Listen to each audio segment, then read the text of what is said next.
नमस्ते दोस्तों, आप सब कैसे हो। आशा करती हूँ आप सब लोग बहुत अच्छे होंगे। मैं एक नाच गीत सुनाने जा रही हूँ, जैसे लगे कमेंट करके जरूर बताना। बलम मोर गजला लइगे चोराई, बलम मोर गजरा लइगे चोराई।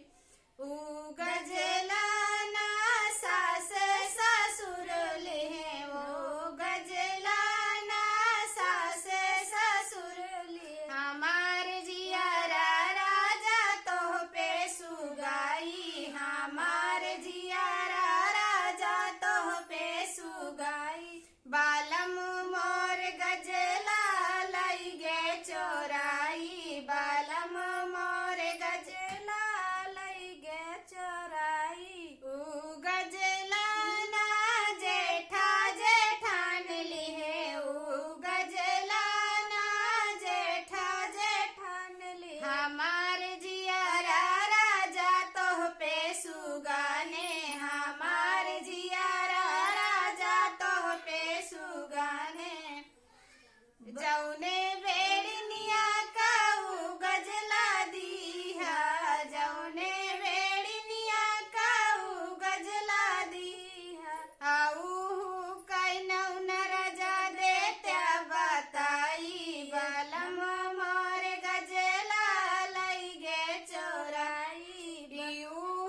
कैनौ न राजा देत्या बताई, बलम मोर गजला लइगे चोराई, बलम मोर गजला लइगे चोराई। ना हम मारब ना गरियाउब, ना हम मारब ना गरियाउब।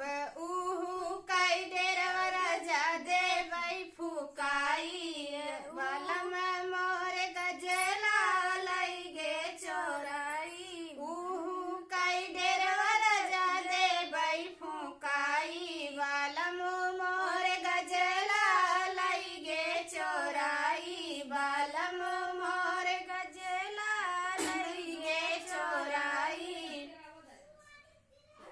गजला के अब एक गजला नहीं धना 10 गजला देबै, एक गजला नहीं 10 गजला देबै। अब की के दैया बतिया ले तू छुपाई, बलम मोर गजला लइगे चोराई। अब की के दैया बतिया ले तू छुपाई, बलम मोर गजला लइगे चोराई, बलम मोर गजला लइगे चोराई। गजला के बदली गजला नहीं लेबै, गजला के बदली गजला नहीं लेबै। अब की दैया बतिया देबै उड़ाई, बलम मोर गजला लइगे चोराई, बलम मोर गजला लइगे चोराई। जैसे लगे कमेंट में जरूर बताना।